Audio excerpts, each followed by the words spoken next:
8장 12절에서 13절 다 같이 시작. 그러므로 형제들아, 우리가 빚진 자들이나 육신에 진 것이 아니니 육신을 따라 살 것이 아니니라. 너희 육신을 따라 살면 죽을 것이나 성령을 통하여 몸의 행실을 죽이면 살리라. 아멘. 자, 죽을 것이나 살리라. 우리가 성경을 보면서 참 이 두 가지 개념이 우리가 참 오랫동안 성경 속에서 분명하게 선명하게 보이질 않으면 성경 구석구석 지나오면서 뭘 말씀하려고 하는지를 모르고 지나가게 되는데, 특히 복음과 예언 이 두 가지가 성경에 아주 중요한 메시지로 자리매김을 하고 있지요.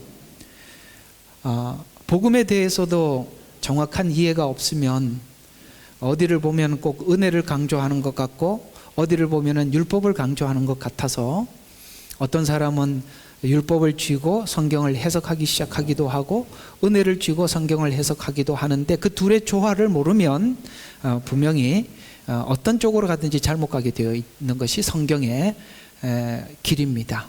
또 하나는 예언이죠. 예언도 그만큼 여러 사람들이 예언을 해석을 하지만 예언 해석이 각자가 다른 이유도 예언에 대한 정확한 이해를 하지 못하면 아무리 그가 훌륭하게 해석을 해도 해석에는 문제가 생길 수밖에 없다는 것이죠. 자, 오늘은 굉장히 중요한 이야기가 여기 담겨 있습니다. 우리는 에덴 동산에 있었던 아담과 하와 사건에 대해서 항상 퀘션이 있어요. 왜 아담은 먹었을까? 하나님은 왜 말리지 않았을까? 라는 것이죠. 여러분, 아담과 하와가 선악과를 먹고 난 이후에 하나님께서 아담에게 아담아, 아담아 하고 불렀을 때 여러분 아십니까? 아담이 하나님 앞에 나오지 못하고 숨어서 뭔가를 말을 했다는 거 기억하시죠? 이렇게 얘기를 합니다. 내가 벗었으므로 부끄러워하여 숨었나이다. 이렇게 말씀하셨습니다. 아담아, 아담아 하고 불렀을 때 나와야 하잖아요. 근데 왜 숨었을까요? 이것은 성경은 그것을 이렇게 설명을 하고 있습니다. 하나님이 부르신다는 것은 빛으로 설명을 하고 있고, 그가 부끄러워서 숨었다는 말은 어둠으로 표현을 하고 있다는 거예요. 이렇게 보면 여러분, 요한복음에서 빛과 어둠을 설명하는 것이 바로 이런 관점에서 설명하고 있다고 보면 여러분들에게 훨씬 더 많은 부분들이 보여지게 될 것입니다. 그런데 사실 우리가 그 당시 그 현장에 있다 하더라도 여러분들의 이름을 부르면서 아무개야 하고 부르면 여러분들도 아담처럼 숨을 수밖에 없는 게 우리 처지였어요. 그렇죠? 벗었으므로 부끄럽죠. 그래서 숨었나이다라고 했습니다. 그런데 이제 우리가 구원받은 죄인으로서 하나님 앞에 용서받은 하나님의 자녀로서 이제 하나님께서 저와 여러분을 부르신다면 여러분은 어떻게 하시겠습니까? 아담처럼 숨으시겠습니까? 아니면 하나님 앞에 나오시겠습니까? 저는 나오겠습니다. 더 이상 숨을 이유가 없습니다. 왜요?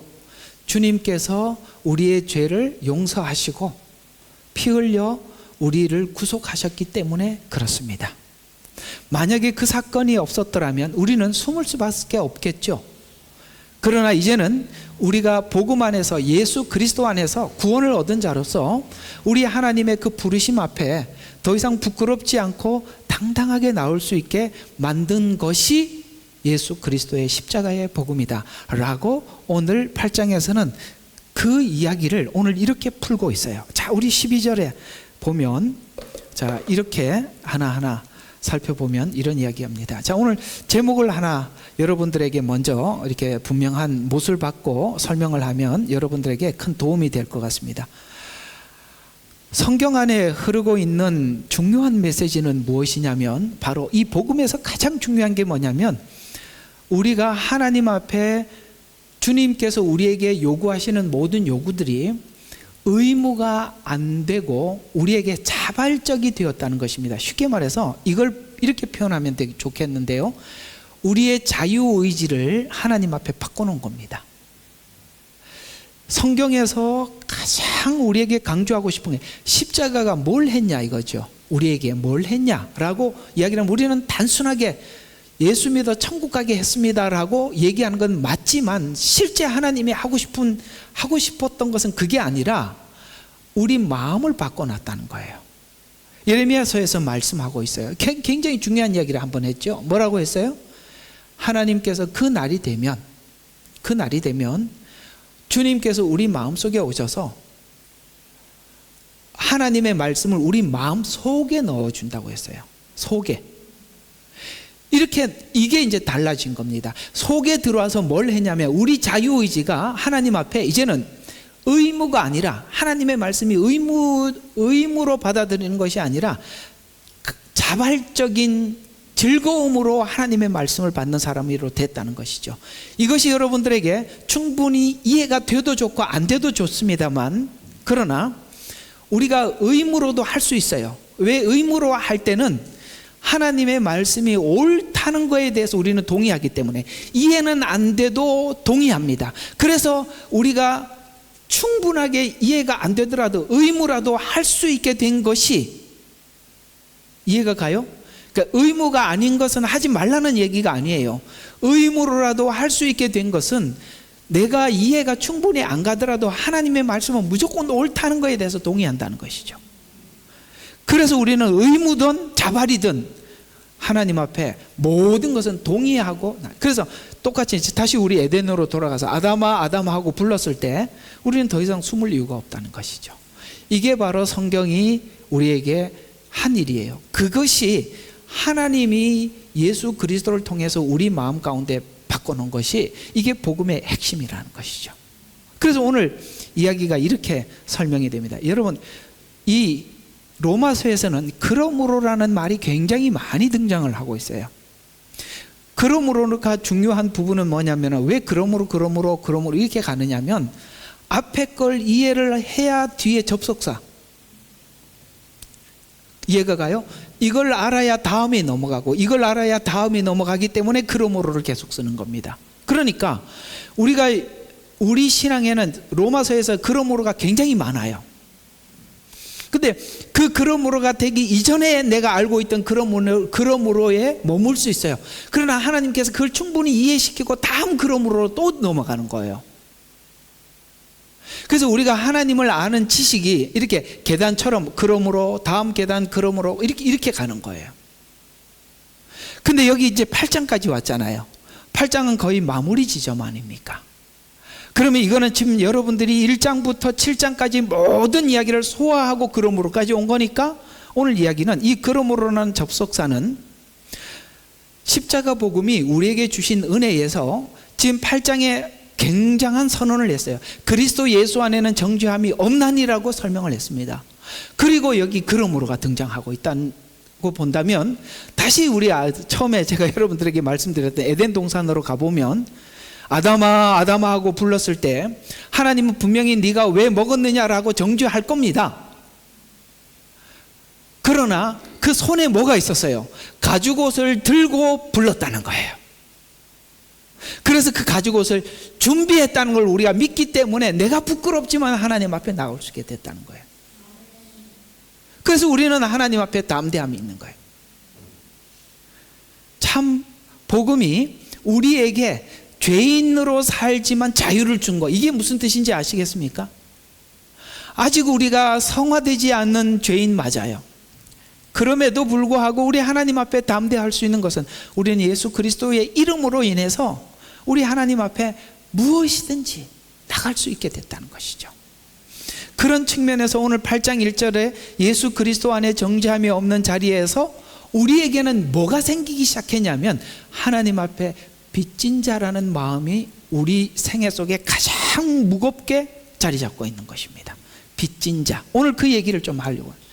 옛날에 복음성가가, 제가 청년 때 이런 복음성가가 나왔는데 저는 이 복음성가가 제가 하나님 앞에 부름받은 사명자로 부름을 받을 때 가장 가장 제게 울림이 되었던 거예요. 죄악의 썩을 이 육신을 주님이 희게 하셨네. 죄악의 죽음의 덫에 걸려있는 몸 주님이 살리셨네. 생명 주시니 주님이시라. 그 다음에 하도 오래돼서 이제 잊어버렸네. 주님이시라. 근데 이제 뒤에 보면 말씀 전하여 복음 전하여 주님의 빚을 갚으리. 이게 끝이었어요. 이 내용이 가장 크게 울림이 되었었어요. 말씀 전하고 복음 전해서 주님의 빚을 갚으리. 그래서 제가 이제 신학을 하고 목회를 하고 선교사로 헌신하게 돼요. 왜요? 말씀 전하고 복음 전해서 주님의 빚을 갚기 위해서. 오늘 여러분들에게 다 빚진 마음이 있어요. 여러분의 삶에도 빚진 마음이 있고 이웃을 향해서도 항상 빚진 마음이 있어요. 우리가 옆에 있는 사람들에게 어떻게 하든지 그리스도를 전하려고 하는 이런 간절함이 이 빚진 마음 때문에 우리가 어쩔 수 없이 생길 수밖에 없어서, 누구는 선교지 현장으로 달려가는 사람이 있는가 하면 누구는 여기서 선교사들을 위해서 기도하기도 하고, 우리는 모두 다 이런 빚진 마음을 가지고 하나님의 말씀을 대하고 있다는 것이죠. 오늘 그 부분을 여러분들과 함께 이야기해 보려고 하는 것인데요, 빚진 마음은 어떻게 우리가 생기게 되었느냐면 그렇습니다. 십자가의 은혜로 구원의 보증인 성령님이 우리 안에 은혜를, 그러니까 십자가의 빚을 졌어요. 은혜의 빚을 졌다는 거예요. 맞죠? 우리 다 있어요. 이게 없으면 우리는 지금 구원에 대한 아무런 이해가 없는 것이겠죠. 십자가의 빚을 졌고, 그 십자가에 예수님 십자가를 지심으로써 성령을 보내주셔서 우리 안에 성령님이 계셔요. 그리고 늘 성령님이 우리 안에 하나님이 기뻐하는 것이 뭔지 알려주고 계세요. 거기에 대해서 우리는 늘 마음에 부담이 있고 빚을 졌다는 마음을 가지고 있기 때문에 하나님께서 우리에게 뭘 요구하든지 우리는 거부할 수 없어요. 비록 우리가 하나님이 원하는 만큼은 못 해드리더라도 거기에 대해서 늘 우리에게 빚진 마음은 있는 것입니다. 이런 것처럼 우리 이 빚진 마음이 이제 하나님이 우리에게 뭘 요구하든지 간에 그 요구 앞에 우리가 어떤 마음으로 반응해야 하는지를 우리에게 너는 채무자다, 너는 빚진 자다 라는 것으로 당연히 자발적으로 반응해야 한다는 요구로, 오늘 여기 보면은 육신의 빚진 자가 아닌 자로서 몸의 행실을 죽이면 산다라는 이 하나님의 절대 불변의 원칙, 몸의 행실을 죽이면 산다는 절대 불변의 그 원칙 속에서 우리는 우리의 몸의 행실을 죽이고 하나님의 말씀에 순종할 수 있게 됐다는 거예요. 이걸 우리가 비록 지금까지 못했다 하더라도 여전히 우리에게는 그것이 부담으로 남아있고 하나님 앞에 계속 나가게 만드는 그런 것이 되었다는 것이죠. 우리는 하나님의 이 놀라운 말씀, 몸의 행실을 죽이면 산다는 거, 십자가에 죽으면 부활이 있다라는 거, 이걸 하나님 우리에게 말씀해 주고 있다는 것이죠. 이 요구가 우리 모두에게 이것이 자발적인 채무자라는 인식이 하나님의 자비하심을 아는 채무자. 하나님은 어제 우리 성진이 이제는 저기 가 보니까 이제 저기 갔다가 이제 집에 어제 이제 주보를 좀 프린트를 하려고 갔다 보니까 이제 얘가 없어. 그래 아침에 또 생각해 보니까 야 이게 아침도 못 먹고 오겠구나 싶어서 뭐 과일도 좀 몇 개 사다 놓고 이렇게 야 이렇게 김밥 있으니까 아침 먹고 와라 그랬더니 이놈 자식이 하는 말이 자비를 베풀어 주셔서 감사합니다. 무슨 이놈 자식 무슨 자비야. 그래서 뭐 야단을 쳤는데, 우리는 하나님 앞에 이 자비라는 것은 은혜를 입은 채무자라는 마음은 우리가 내려놓을 수가 없는 거잖아요. 그래서 오늘 사실은 로마서는 구조 자체가 이렇게 되어 있어요. 8장까지가 구원에 대한 설명이고 9장부터 11장은 이스라엘과 이방 구원과의 관계를 설명하는 것으로서 사실은 8장에서 12장으로 바로 넘어가는 겁니다. 그러니까 이 9장, 10장, 11장은 빼놓은 장이에요.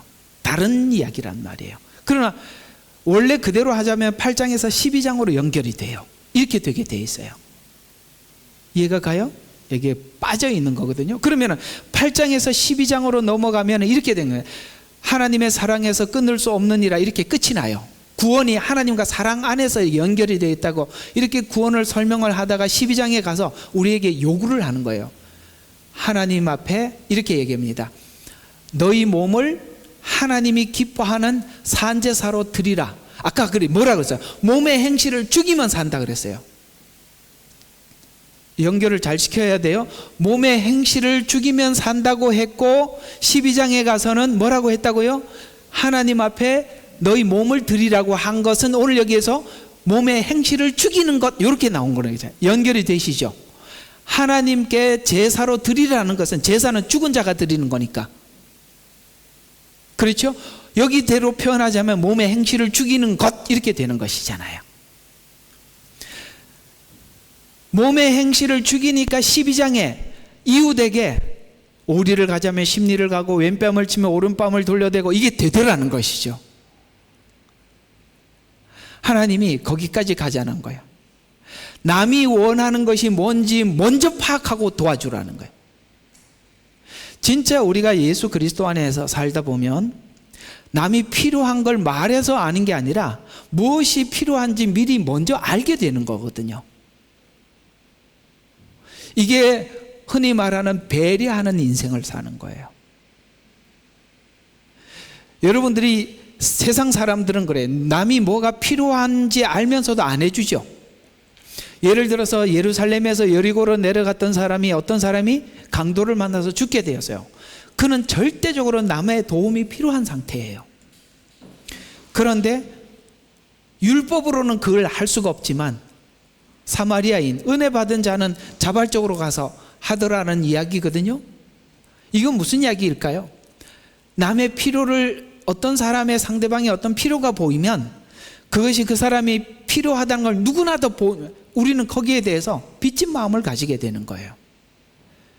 이런 것처럼 너희 몸을 산제사로 드리라는 그 12장에 있는 이야기들을 쭉 보면 우리가 절대 우리 인간으로서는 실천하기 불가능한 이야기들을 기록해놨어요. 그건 할 수가 없는 거예요. 그럼에도 불구하고 거기까지 갈 수 있게 된 것은 여러분들이 그 은혜 안에서 하나님과 깊이 연결이 되면 그게 가능해지더라는 것이죠.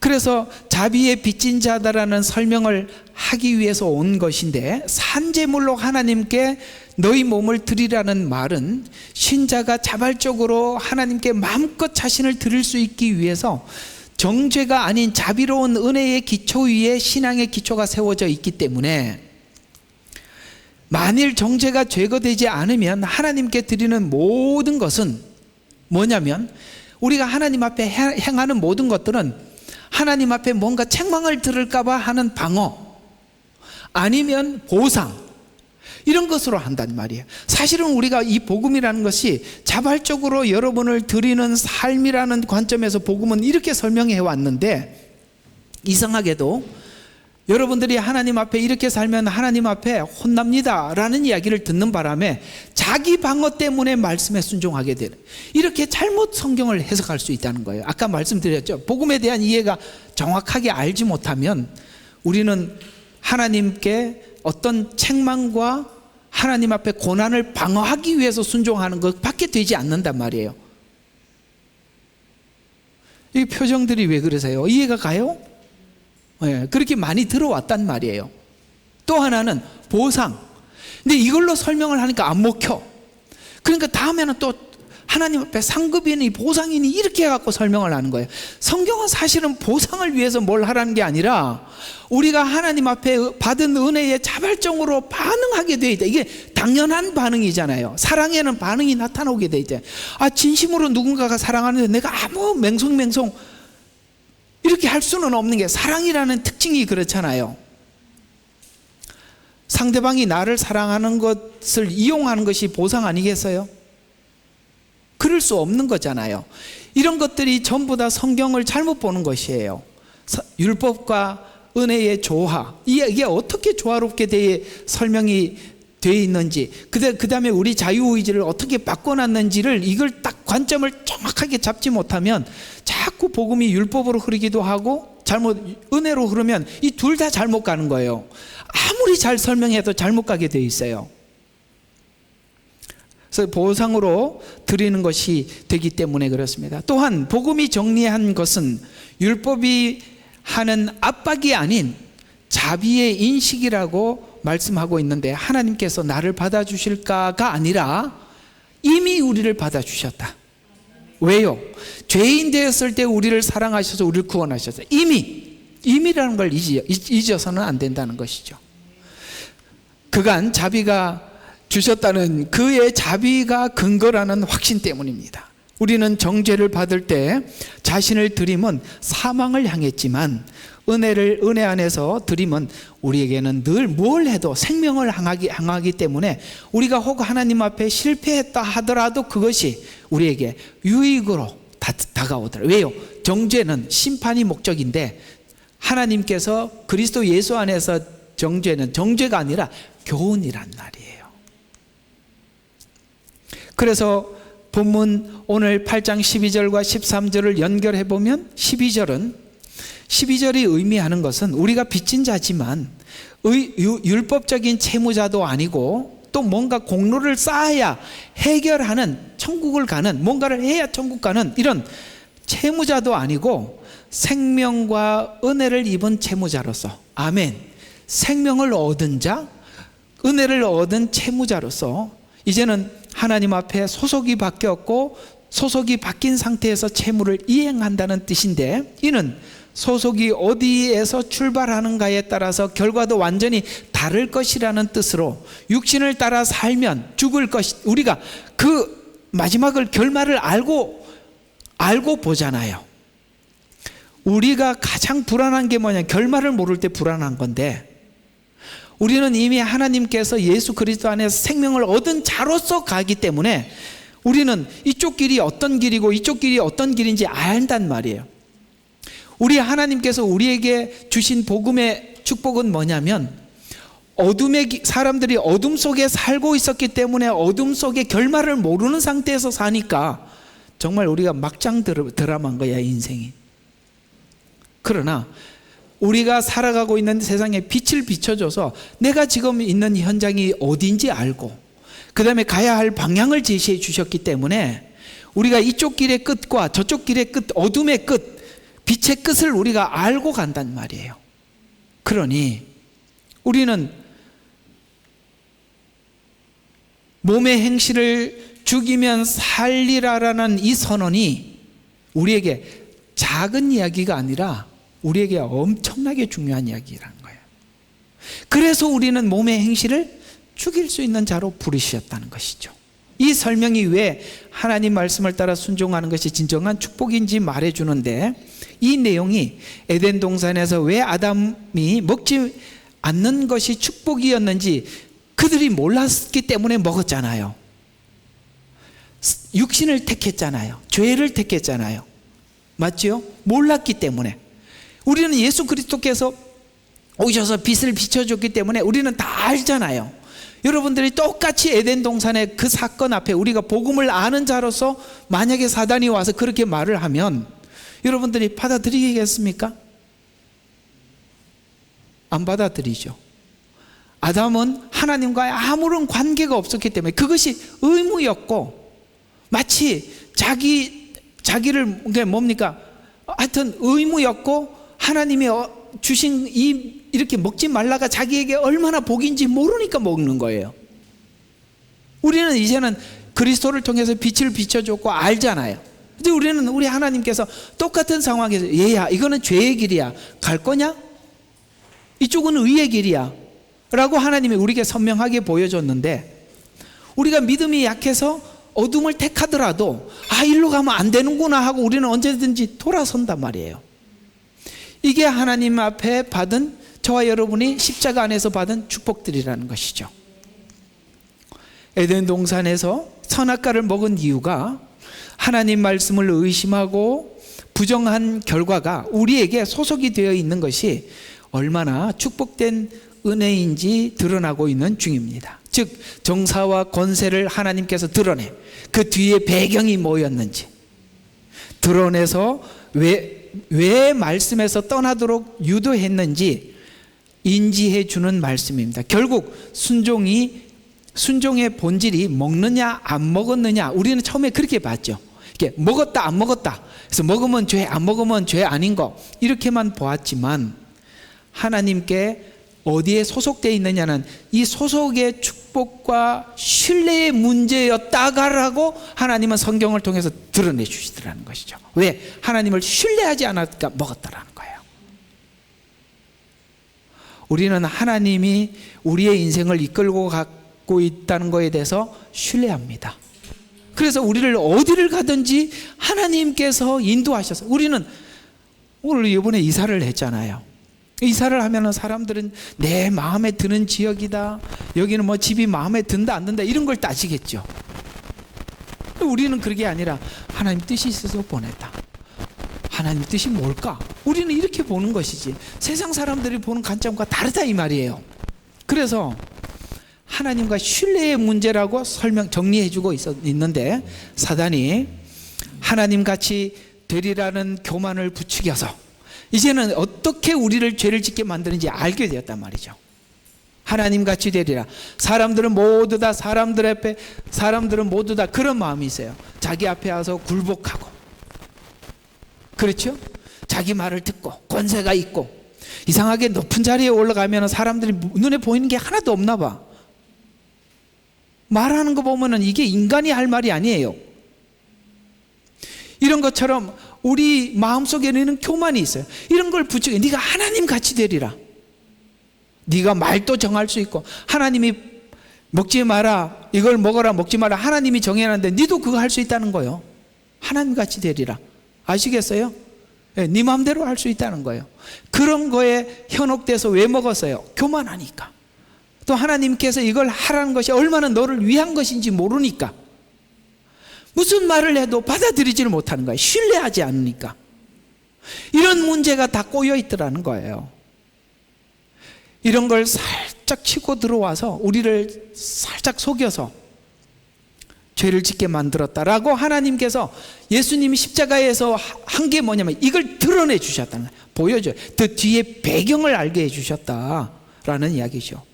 그래서 하나님이 너의 주관자가 아니라고 속여 소속감을 버리게, 우리가 하나님과 연결되어 있다는 소속감을 버리게 했다는 원리로 우리에게 설명해 주고 있다는 것이죠. 인간에게 행동은, 우리가 인간이 하는 행동은 주권자와 소속에 대한 반응으로, 저번 주에 말씀드렸죠.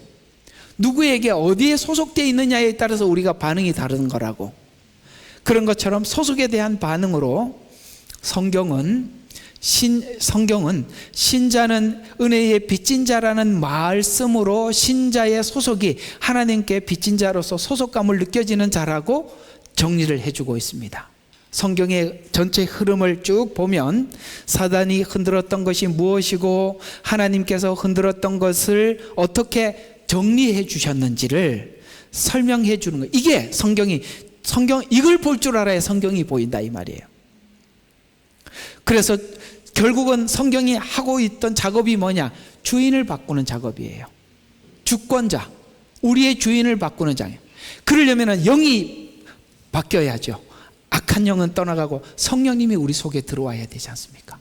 이걸 하나님이 하셨다. 그래서 십자가에 죽으시고 부활하시고 승천하셔서 성령님을 보내주셔서 우리 안에 내주하게 해주셔서 주인을 바꿔주셨더라는 거예요. 그게 되려면 주님이 오셔야만 하고 십자가에 죽으셔야만 했다는 것이죠. 그래서 주권자를 바꾸는 작업이었다는 것이죠. 그래서 창세기 3장 1절과 5절에 보면 참으로 하나님께서 말씀하시기를 너희는 동산의 모든 나무에서 나는 것을 먹지 말라고 하시더냐? 라고 하면, 지금 여러분들에게 만약에 묻는다면 여러분들은 하시더냐? 라고 하면 여러분 뭐라고 대답하시겠어요? 아니요라는 대답도 하지 말아야지요. 그 왜 대화를 하냐 이 말이에요. 이제 아시겠어요? 여러분들이 말로 해갖고 하지 말라고요. 성경에 보면 이단은 문에 들이지도 못하라고 하는 얘기가 그 얘기예요. 대화도 시도하지 말라는 거예요. 그래서 먹지 말라고 하더냐 이렇게 얘기를 했는데 왜 대화에 대해주냐 반응했을까요? 마음에 있어서, 혹시나 길이 있는가 싶어서. 이상해요. 우리는 이상해. 이게 진리라고 하나님 못을 박아놨으면 더 이상 타협하지 말아야 되는데, 뭔가 여기도 뭐 다른 길이 있을까? 그래서 유튜브 이리저리 돌아다니는 거예요. 뭐 다른 이야기 없어요. 그냥 성경 그 자체예요. 뭘 그렇게 찾아? 없는데. 여러분들이 하나님을 신뢰하면 그냥 성경 그 자체만 신뢰하면 돼. 뭘 누가 남이 이야기하는 걸 자꾸 듣고 정리를 하려고 그래요. 그러지 마세요. 그래서 결국 먹지 말라 하더냐라는 말에 너희가 결코 죽지 아니하리라, 여기까지 가버리더라는 거예요. 대화를 시작하니까 그렇게 된 거예요. 뿐만 아니라 문제는 눈이 열리고 신들과 같이 되리라 라는 말에, 사단의 말에 속은 인류가 사단의 대표자 바로 아래 주권자를 회복시키는 그 하나님이 출애굽기 19장 4절과 6절에 보면, 이렇게 우리가 거기에 속아 넘어갔던 우리들을 고통받게 하고 고통받는 인류에게 이제 하나님이 구원이 뭔지 설명하기 위해서 출애굽기에 가서 마치 이집트인, 이거는 사단의 통치 아래에 있는 하나님의 사람들을 상징적으로 이야기하잖아요. 애굽에서 고통받는 인류에게 너희는 애굽에서 어떻게 하였으면 내가 어떻게 독수리 날개로 너희를 실어 내게로 데려왔는지를 보게 해서, 이건 뭡니까? 구원이 어떻게 하나님께서 성육신하셔서 십자가에 죽어서 우리를 구원하는지, 이게 같은 이야기란 말이에요. 독수리 날개로 끌어안아서 애굽에 있는 우리들을, 땅도 아니고 그냥 하나님이 덜컥 옮겨놨잖아요. 구원을. 그 얘기지 않습니까? 독수리 날개로 너희를 실어 어떻게 데려왔는지를 보았느니라. 그러므로는 여기 그러므로와 같은 이야기인데요. 그러므로 이제 만일 참으로 너희가 참으로 음성에 복종하고 나의 언약을 지키면 너희는 모든 백성보다 나의 독특한 보물이 되리니. 무슨 말일까요? 에덴 동산에 아담과 하와는 하나님이 보실 때 독특한 백성이 아니에요. 오늘 복음을 받은 우리는 독특한 백성이 되었는데, 이게 왜 이런 말을 썼냐면, 이는 온 땅이 내 것임이라 너희는 나에게 제사장의 왕국이 되며 거룩한 민족이 되리라. 이것이 내가 이스라엘 자손에게 고할 말인데, 하나님이 이스라엘에는 한 샘플을 통해서 애굽에서 신음하듯이 우리가 죄와 사망과 사단 아래에서 신음하고 우리가 스스로 노예된 자들이 어떻게 거기서 나올 수 있겠어요? 하나님이 모세라는 상징적으로 예수 그리스도를 보내셔서 사단의 권세로부터 빼내 홍해를 갈라 가나안 땅에 안내하듯이, 주님이 오셔서 우리에게 그렇게 구원을 하셔서 이스라엘에는 한 민족을 그렇게 함으로써 모든 인류의 구원이 동일한 방법으로 이루어졌음을 알게 하는, 저와 여러분 지금도 하나님 앞에 부름받은 오늘 이스라엘 백성들과 같이 여러분이 제사장이 되어서 모든 사람들에게 하나님이 나를 이렇게 구원했노라고 증거하는 증거자로 세우셨다는 거예요. 그 얘기지 않습니까? 이스라엘 자손에게 고할 말이니라. 어떻게 지명하여 불러낸 것을 삼았음을 알게 해서 독특한, 오늘 여기 출애굽기 이 말씀을 그대로 베드로가 이렇게 인용을 하는 거예요. 너희는 선택받은 세대. 이제는 구약은 아직 율법 시대잖아요. 아주 예수님 오기 전에잖아요. 그렇게 예언으로 했던 사건이 실제 예수님이 십자가에 죽고 난 이후에 베드로가 직접 이 말을 복음을 아는 우리들에게 이렇게 설명하고 있어요. 너희는 선택받은 세대요. 아멘이시죠? 예, 여기에 우리 모두, 우리는 정말 하나님의 선택받은 세대예요. 또 하나는 왕 같은 제사장이에요. 왕이라는 뭡니까? 어디를 가든지 여러분이 그 지역을 통치하는 자예요. 여러분, 이 선교사들은 선교 현장에 가면 자부심이 있어요. 하나님이 이 지역에 나를 통치자로 세웠다. 옆에 또 오면 너도 통치자냐? 어쨌든 이해가 가요? 우리는 하나님 앞에 왕 같은 통치자로 세우셨어요. 그리고 제사장이에요. 하나님과 사람 사이의 중보자로 세웠다는 거예요. 그걸 말할 수 있는 사람이 됐다는 거예요. 왜? 우리는 아니까. 그래서 제사장이며 거룩한 민족이요. 이게 무슨 말이냐면 이걸 우리 한국어로 보면 우리가 거룩해졌다니까. 거룩이라는 말은 원래 원어로 보면 건너갔다, 넘어섰다, 이런 이야기예요. 그러니까 이 사람들은 저쪽 진영에 있고 우리는 이쪽 진영으로 와서, 이해가 가요? 예를 들어서 요단강과 홍해로 보면 이쪽 진영과 저쪽 진영, 이게 거룩이에요. 하나님이 이게 건너오게 한 자. 그럼 건너오려면 다리가 필요하지 않겠어요? 제사장을 밟고 건너온 자.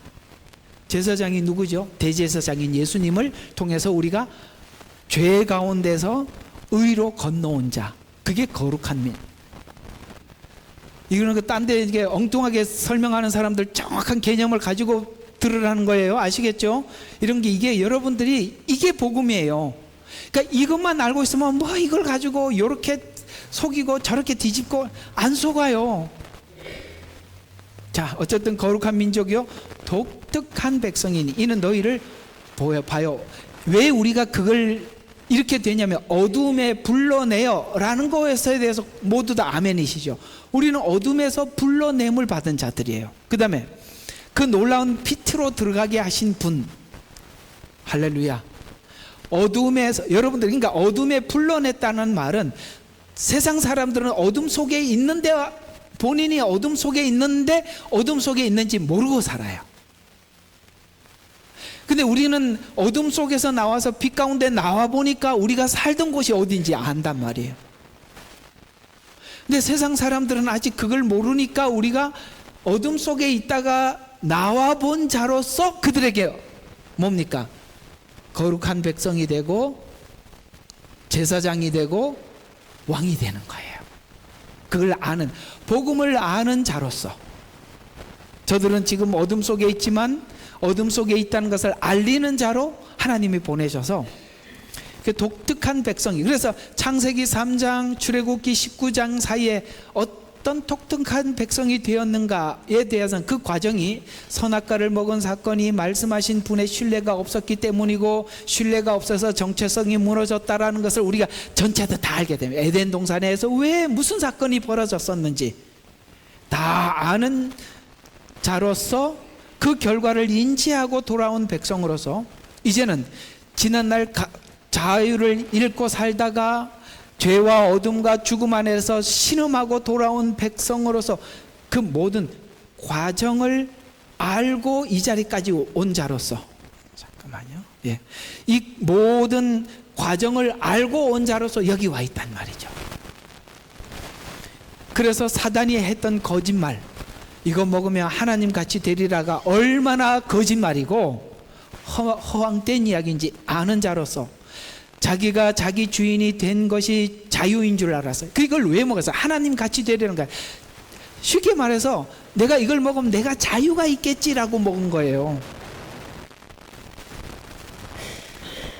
이해가 가요? 하나님이 하듯이 마음대로, 내 마음대로 선과 악을 나누고, 근데 이상하게 인간이 선악과를 먹자 전부 다 악한 놈들만 등장하네. 근데 악한 놈이 선한 사람을 죽여요. 그래서 처음에 아벨과 가인의 사건은 뭐냐면 예수님이 오셔서 형제인 이스라엘에게 죽는다는 것을 첫 번째 예표한 거예요. 악에 의해서 선이 처단당한다는 거예요. 예수님께서 자기 백성들, 형제들에게 죽잖아요. 그래서 창세기는 악을 선으로 바꾸사 이렇게 끝이 나는 거예요. 창세기에 복음이 다 담겨 있다 이 말이에요. 그래서 자기가 주인이 된 것이 자유인 줄 알았는데 자유를 잃었다는 것을 배우고, 인간의 자유의지가 하나님의 은혜의 관계 안에서 이제는 얼마나 이것이 하나님이 우리에게 하라 하지 말라가 복된 건지 아는 자유를 얻은 깨달음을 받은 백성으로서 하나님이 뭐라고 말하더라도 아멘 할 수 있게 됐다는 거예요. 그래서 자유를 잃게 된 상태에서 인간의 비참함이, 하나님이 두려워 숨어야 했고, 아담아 하고 했을 때 숨어야 했고, 책임을 자신에게 돌리지 않고 또 뭡니까? 아담하고 부르면 사람이 최소한 죄송합니다 이렇게 하면 얼마나 좋아. 하는 말 좀 들어보소. 내가 제가 먹은 게 아니라 저 왜 그 또 하와는 만든 나 혼자 있었으면 안 먹었다니까. 지금 그 얘기잖아. 그죠? 아담 얘기가 그 얘기잖아요. 나 혼자 있었으면 안 먹었는데 당신이 그 만들어줘 갖고 저 사람이 나한테 와서 그랬다고. 인간이라는 거야. 꼭 뭘 해보면은 누구 때문에 너 지금 왜 이렇게 아직도 그 모양이냐 그러면 난 자라온 환경의 배경이 나빠서 그러고 부모를 잘못 만나고 친구 잘못 만나고 맨날 남 이야기만 하고 앉아있어요. 뭐가 해결되냐 이 말이에요. 뭐가? 에? 이게 인간의 본성이라고요. 근성이라고. 시인하지 않아 자기 죄를. 회개가 뭐냐? 남 탓이 아니라 내 탓이라는 것서부터 출발하는 게 회개예요. 그래서 우리는 이상하게 회개를 하라 그러면 하나님 저는 이런 불우한 가정에서 태어났고요. 저는 환경이 안 좋아서 이게 무슨 회개냐고. 회개는 자기 자신의 악함을 인정하는 것부터 출발하는 거예요. 그래서 하나님이 아담아 하고 불렀을 때는 우리가 두려워서 숨어야 했고 책임을 자신에게 돌리지 않고 이렇게 이런 모든 것에서 하나님 앞에 정말 우뚝 선 자로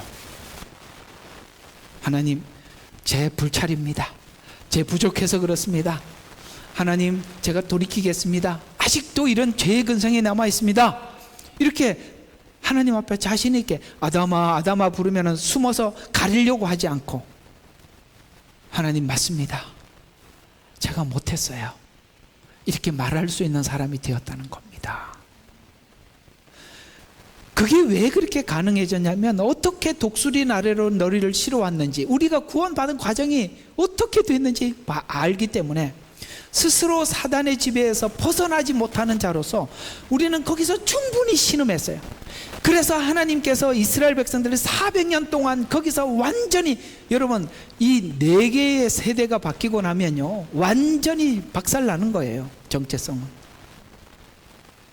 그래서 철저하게 신음하게 해서 충분히 신음한 상태에서 경험한 자가 되어서 독특한 백성이 되어서 신자는 하나님께 값으로 산 것이라는 인식하는 자로서 이제는 하나님이 뭘 요구해도 우리는 모두 다 그것이 선한 요구인 줄 알고 고린도전서 6장 19절과 20절에 보면 너희 몸은 너희가 하나님으로부터 받은 바 아멘이시죠.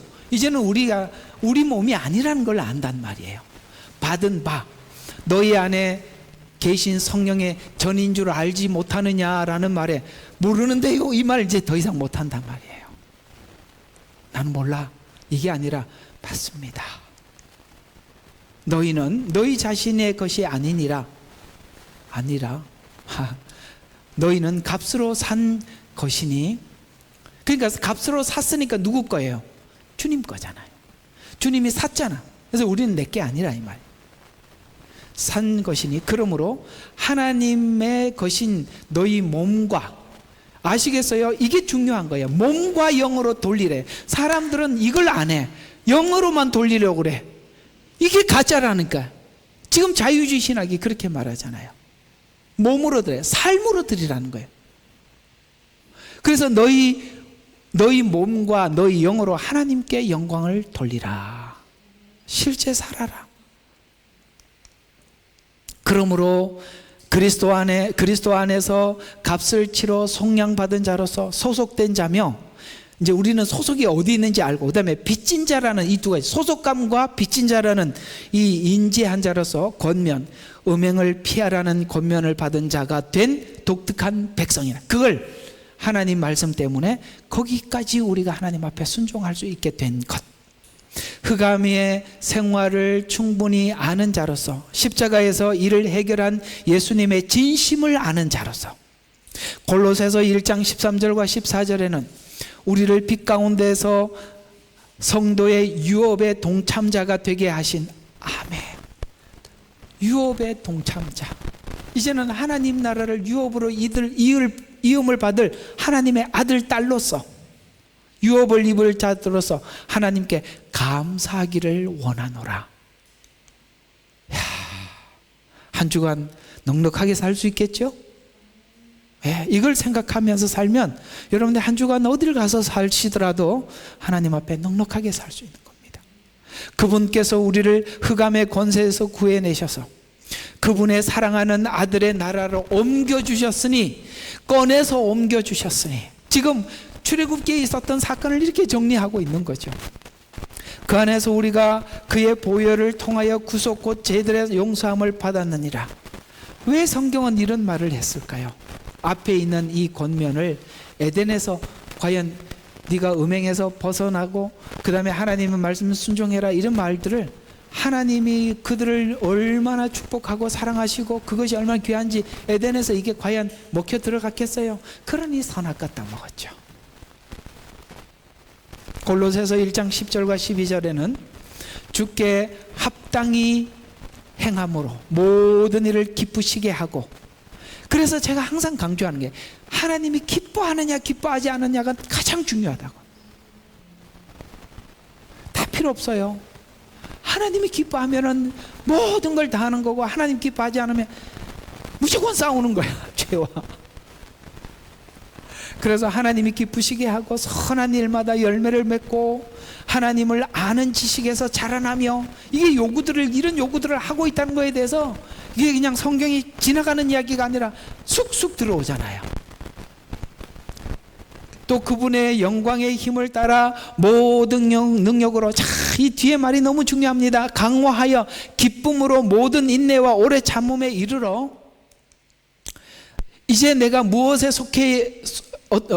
어떻게 속았는지 이면의 정사와 권세를 확인한 자로서, 이제 정사와 권세를 이긴 자로서 사단을 분별하고 대항할 줄 아는.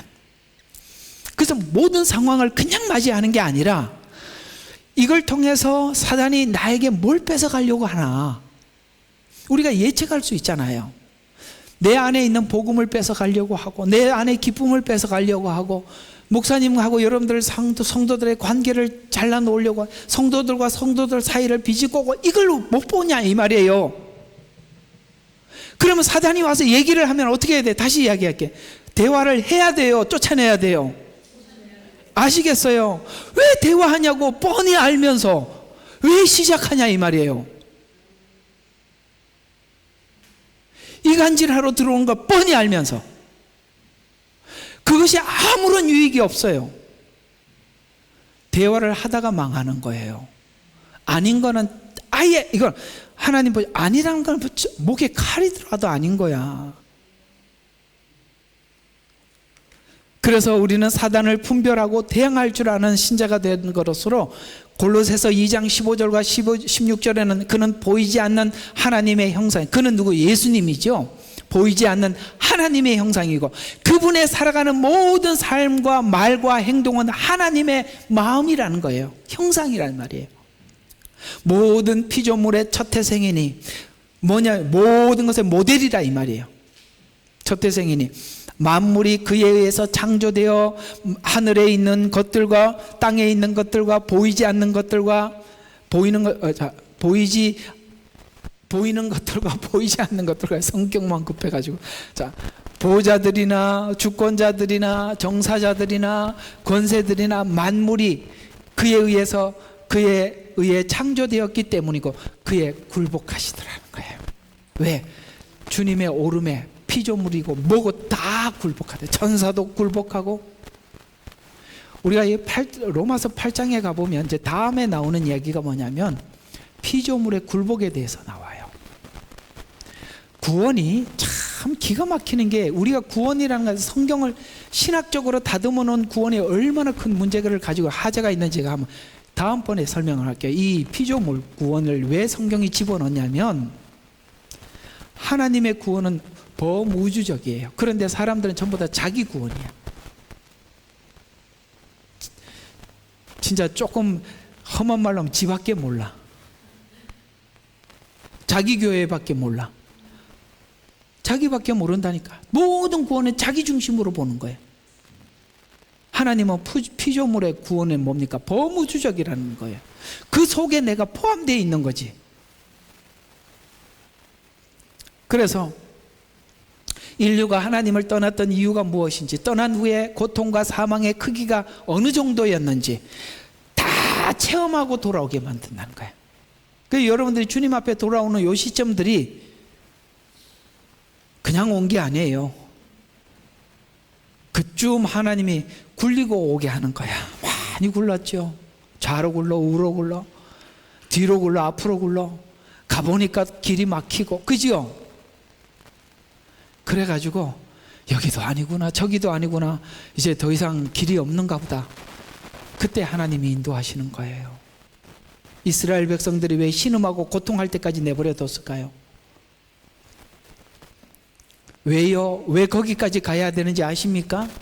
하나님의 희생이 적당히 여러분들이 오고 나면 몰라요. 어떤 희생을 치렀는지 여러분들을 위해서 몰라서 그러는 거예요. 그걸 우리가 흔히 말해 뼈저리게 느끼게 하려고 거기까지 가게 하는 거예요. 그래서 어떻게 통일시켜 완성했는지 아는 자로서 이제 두 가지, 하나는 채무의식을 가지고 또 하나는 소속감을 가진 백성이 되었다는 말씀하고 있는 것입니다. 결론적으로 말씀을 드리면, 앞에 우리가 오늘 그러므로라는 접속사로 시작을 했어요. 를 길게 설명한 것으로 결론인데, 예수 그리스도 안에서 정죄함이 없는 성령님이 내주 안에 내주하셔서 계시고 보증받은 자로서 자유를 확보한 것을 아는 신자로서 이제는 율법이 강요하는 채무도 아니고 공로를 쌓아야 구원받는 구원도 아닌, 하나님 말씀에 순종하는 것이 이런 것이 아닌 생명과 은혜를 입은 자가 갖는 복음적 채무의식이 하나님께 속한 뭡니까? 정체성이고 소속감이라고 정리하면서 이제는 거기에 우리가 진정성으로 반응하게 되더라. 진정으로. 이 원리를 받아들이라는 뜻으로 육신을 따라 살면 죽는 거 네가 알았지 않냐? 왜? 에덴에서 이스라엘 전 역사를 통해서 당신의 생애 속에서 확인했지 않냐? 에서 자유의지가 성령의 요구에 자연스럽게 순응하여 영으로 몸의 행실을 죽여 삶과 생명을 생성하는 자가 되어 성화의 원리로 이것이 작용해서 성화가 이루어지는 거예요. 이 작용으로 성화가 이루어지는 자로서 살라는 것이 오늘 본문의 핵심이에요. 이렇게 성화를 설명을 해 주셔야 정상적으로 설명을 하는데, 이 성화를 이런 방법으로 설명할 길이 없으니 보상이라는 이름으로, 의무라는 이름으로 잘못 해석하면 성화가 안 되면 지옥 간다는 것까지 간단 말이에요.